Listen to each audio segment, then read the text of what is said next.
श्रावण मास शुरू हो गया, मंगलवार से शुरू हुआ है। अगले सोमवार को रुद्राक्ष की पाठ करेंगे। कथा की आज तीसरे दिन में महाराज गुरु जी के चरण और चरण में चरण नख और नख में नख की ज्योति, माने चरण बड़ा हो गया और नख छोटे हो गए और ज्योति उससे भी छोटी हो गई। तब श्री गुरुपद नख मणिगणि ज्योति,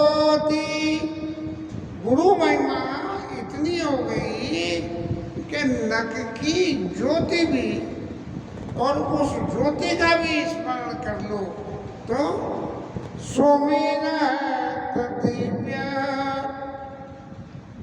दृष्टि होती। उस ज्योति के स्मरण मात्र से दिव्य दृष्टि पैदा हो जाती है। अब किसी चीज को देखने के लिए रोशनी की तो जरूरत होती है, अंधेरे में तो नहीं दिखता। तो रोशनी के लिए जब गुरु जी के चरणों की नख की ज्योति मिल जाए तब आंखों में ये सांसारिक दृष्टि नहीं आती है। सोमेरा दिव्या दृष्टि ही होती। अब ये दिव्य दृष्टि जब मिल जाए तो स्थिति कहाँ तक जाके बन जाती है?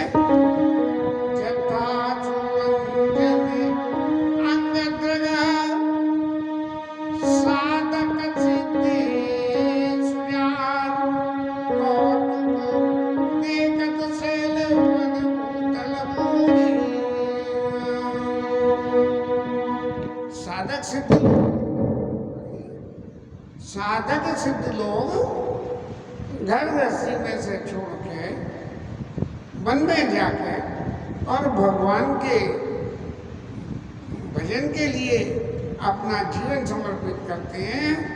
तो जथा स्वंजनी अंग द्रग साधक सिद्धि सुजान, ये साधक सुजान चतुर्लोक जो हैं अपनी आंखों में गुरु के चरणों की रज का अंजन लगा के और क्या करते हैं? कौतुक देखत शैलवन, ये प्रभु की कृपा से जो सृष्टि की रचना है उसको कौतुक देखत शैलवन और भूतल भूरी निधान, इस पृथ्वी पे देख के और अपने आप को जो है कहना चाहिए भगवान के भरोसे कर लेते।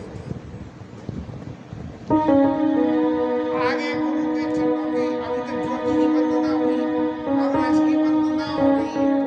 गुरु पद रजन दो मंजुल अंजना, नया नया मिया द्रगतो जन। गुरु के चरणों की रज की महिमा क्या है कि इतना सुंदर आंखों में लगाने वाला काजल या अंजन है कि नए नमिया आंखों में लगा लो तो आंखों में लगा के बिल्कुल ऐसा लगे जैसे अमृत पान करने का सुख हो गया हो। द्रग दोष विभंजन, नेत्रों में पैदा होने वाला दोष दूर हो जाता है। अब नेत्रों में पैदा होने वाला दोष तो तभी तक पैदा होगा जब तक इस संसार की माया को देखते रहोगे और गुरु की कृपा को देखोगे तो फिर संसार देखने की फुर्सत ही नहीं बचेगी। इसलिए गोस्वामी जी महाराज कह रहे हैं कि मैंने गुरु के चरणों की रज का अंजन अपनी आंखों में लगा दिया और उससे क्या हुआ? तेरी कर बीमाला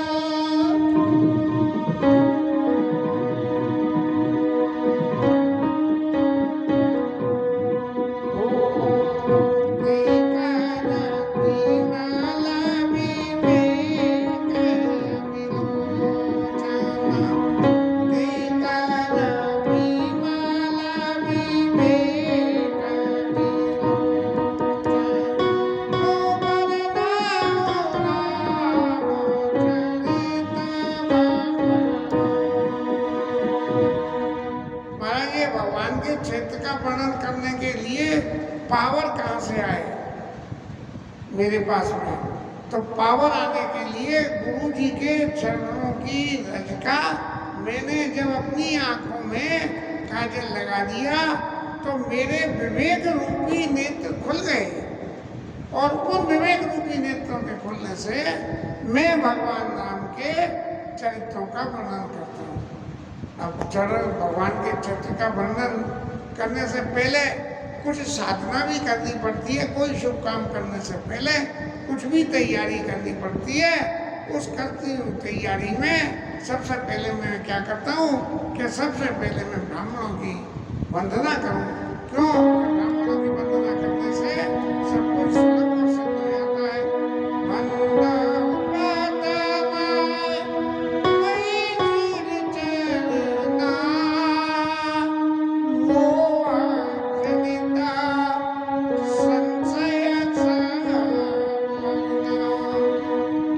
संसार में रह के जो मोह पैदा होता है, जी मेरा जी मेरा जी मेरा जी मेरा, तो ब्राह्मणों के चरणों की वंदना करने से मोह जनित संशय सवरना, मोह से पैदा हुए सारे संशयों का नाश हो जाता है।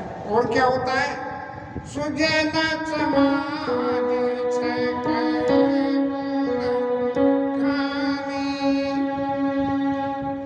सुजन लोगों के समाज में सारे गुणों की खान, और उन लोगों को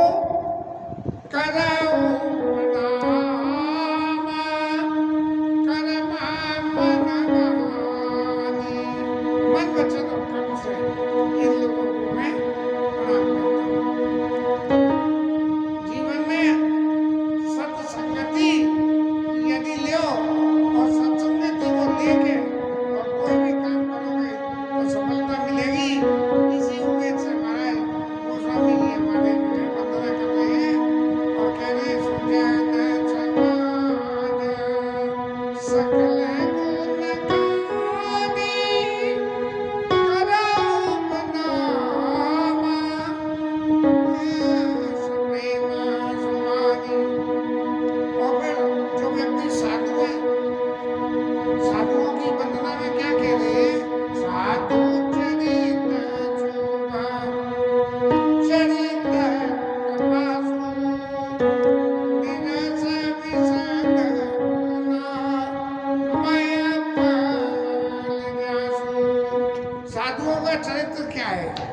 साधुओं का चरित्र बिल्कुल ऐसे है जैसे कपास का फूल। अब हम कपास के फूल को देखें तो कपास के फूल में कपास का फूल खिला, और फूल खिलने के बाद में उसके पत्ते बंद हुए और अंदर उसमें कपास जनरेट हो गई, और कपास जनरेट हो गई। कपास को खाओ, कपास को सूखो, कोई गंध आती है तो कुछ भी नहीं होता। तो साधु व्यक्ति का चरित्र ऐसा ही है कि साधु चरित्र सुचरित्र कपासु निरस, रसी नहीं होता, निरस विशद गुणमय फल जातु, उसमें रस तो होता नहीं है। अब जब रस नहीं होता तो गुण कहाँ से? निरस विशद गुणमय फल जासु, जिसके फल में गुण ही गुण होते हैं। अब कपास का क्या गुण है? कपास का गुण क्या है? कपास का एक ही सबसे बड़ा गुण है कि तो जो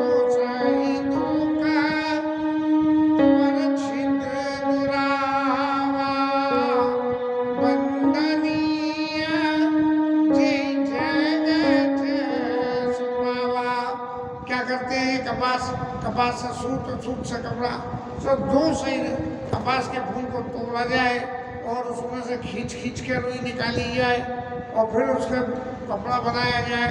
तो जो सही दुख पर छिद्र दुरावा, दूसरों के शरीर को ढकने के काम आता है, छिद्रों को ढक लेता है। सारे शरीर में छिद्र हैं, इन सबको ढक लेता है। जो सही दुख पर छिद्र दुरावा और वंदनीय जय जग जस पावा, इस संसार में यश पाने की वंदना ऐसी, इस कपास की वंदना एक ऐसी वंदना है कि वंदनीय जय जग जस पावा। ये संसार में जिसको यश मिलना है वो उसको कपास के समान होना पड़ेगा कि अपने अंदर तो कुछ भी नहीं है, लेकिन अपना कितनी भी दुख समझ के कपड़ा बना के दूसरों के दुखों का, शीत का, गर्मी का हरण कर लेते हैं। ऐसे ही जो साधु चरित्र के संग में संत लोगों के जो चरित्र है, साधु संत ब्राह्मण, ये सब एक ही कैटेगरी है, लेकिन इनके क्लासिफिकेशन में जब हम जाएं तो मुद मंगल संत समाजो, संत समाजो, जो जग जंगम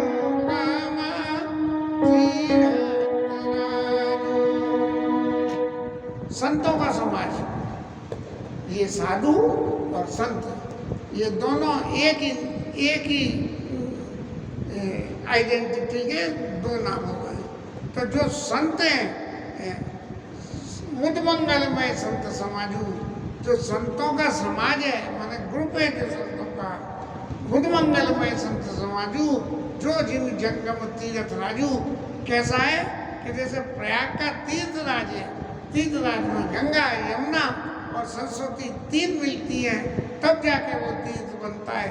ऐसे ये संत लोग मिल जाते हैं, ब्राह्मण, संत और साधु ये मिल जाए तो जो भी जंगम तीर्थ राजू, जो प्रयागराज तीर्थ राज है, उसके समान संतों का, ब्राह्मणों का और साधुओं का जो ग्रुप है वो तीर्थ राज के समान हो जाता है। और तीर्थ राज में क्या होता है कि गंगा, जमुना, सरस्वती तीन धाराएं मिलती हैं, सरस्वती का दर्शन नहीं है। लेकिन इस साधु संतों के तीर्थ के प्रयाग में क्या होता है,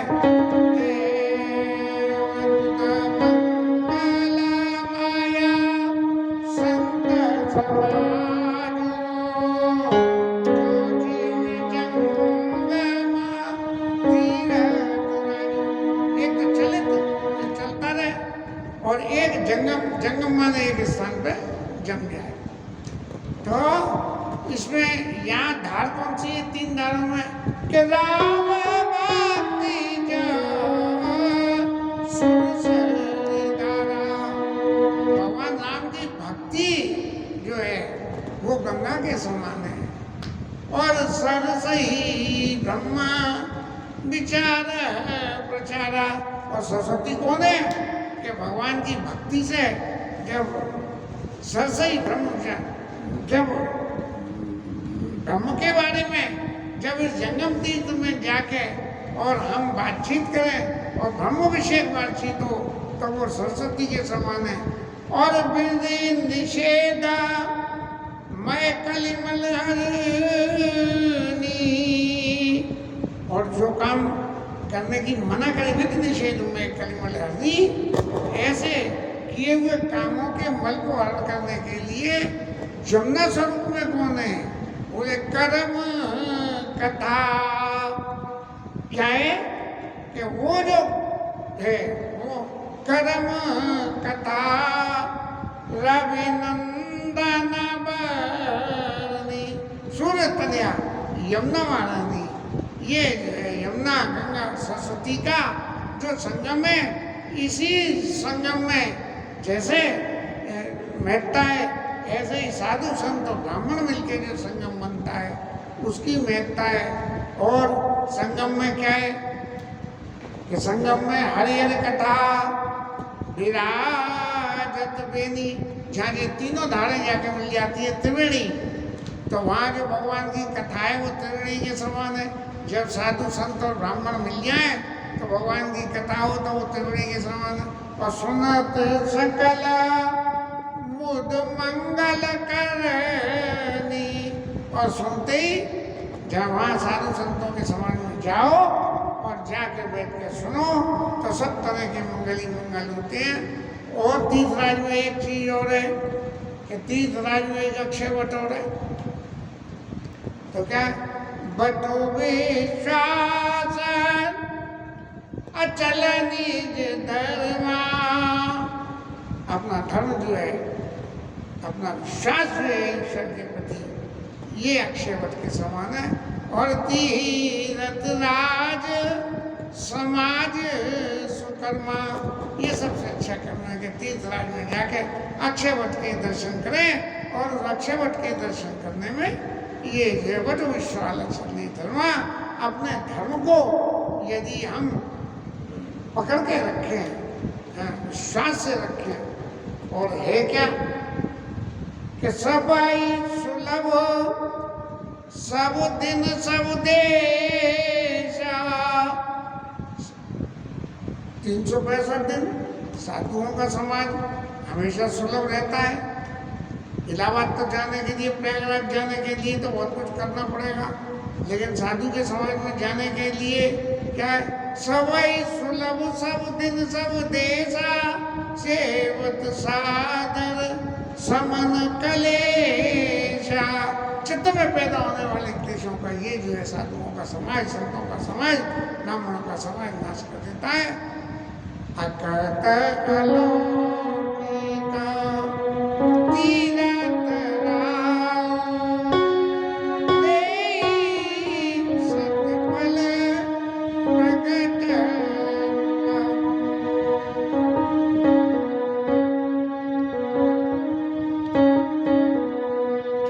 ऐसा अलौकिक तीर्थराज जो प्रयाग है, ये ब्राह्मण साधु और संतों का जो प्रयाग है, इसका ऐसा ही बोले अकथ अलौकिक तीर्थ राहु, उसका वर्णन नहीं हो सकता है जैसे तीर्थराज का। और ऐसे ही ये जो साधु समाज का तीर्थ है, देई सत्य प्रगट प्रभाव, ये बहुत अत्यंत सुंदर फलों का देने वाला होता है, क्योंकि सांसारिक विषय जनित सारी क्रियाओं को शमन हो जाता है। इसलिए क्या होता है कि इस समाज में जाके, इस साधु संतों के समाज में जाके पहुंच जाते हैं, और जाने के बाद क्या कहते हैं, सुनी समझई जन्मोदित मना, सुन के समझ के और बड़े सुखी मंद मध्ययाति अनुराग, और लाई चार पल अछत तनो साधु समाज प्रयाग। ऐसा समझ के इस साधु समाज के प्रयाग में जाके स्नान करते हैं, और क्या होता है, लई चार पल, चारों प्रकार के, कौन कौन से, धर्म अर्थ काम और मोक्ष, ये चारों फलों को साधु समाज रूपी प्रयाग में जाने से प्राप्ति हो जाती है। साधुओं की महिमा का वर्णन आगे तो अभी और भी चलेगा, लेकिन आज थोड़ी सी देर ज़्यादा कीर्तन करना चाहिए। सावन का पहला दिन है, इसलिए कथा का स्पान थोड़ा सा कम थी, और कीर्तन का स्पान थोड़ा ज़्यादा करेंगे। इसके साथ ये कथा विश्राम, और पंडित जी महाराज के कहने से पोथी सामने जो है रख ली है, और अब गर्दन झुका के पोथी पे नहीं देखना पड़ता, ठाकुर जी सब इंतजाम करा देते हैं। बड़ा सुंदर इंतजाम स्टैंड बनाया, और स्टैंड बना के और उस स्टैंड पर जो है वो पोथी टिक जाती है। स्टैंड के दर्शन कैसे होंगे, स्टैंड के दर्शन होंगे ऐसे, ये स्टैंड है और इस स्टैंड के दर्शन ऐसे हो जाएंगे, इसमें पोथी